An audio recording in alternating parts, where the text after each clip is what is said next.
Баршаңызға қайырлы күн. Менің есімім Айгерім, менің арнама қош келдіңіздер.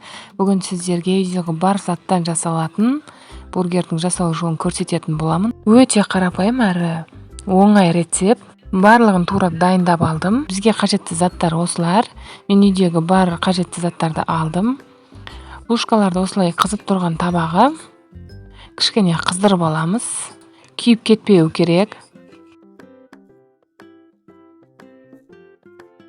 Дәл осы видеода көріп тұрғандарыңыздай, бұл жерде кетчуп пен майонезді осылай араластырып жібердім.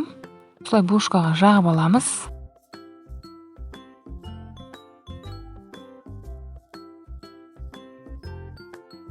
Майонез мен кетчупты жағып алған соң, қызанақ пен қиярды осылай жағастырып шығамыз.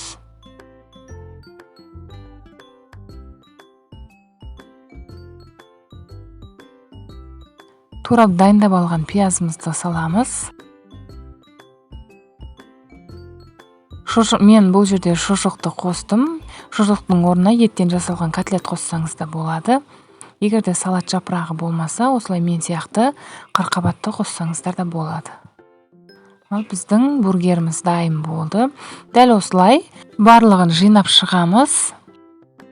Егер де дәл осындай жұмсақ бургердің булшкасын жасалу жолы қажет болса, осы видеоның описаниясына белгілеп кететін боламын. Сол арқылы кіріп көрсеңіз болады. Өте оңай, әрі тез дайындалады. Кәдімгі қарапайым үйде жасалатын рецепт.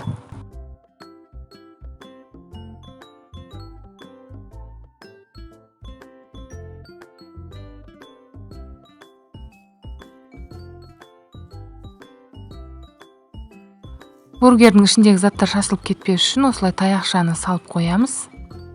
Сонда өзінің формасын ұстап тұрады.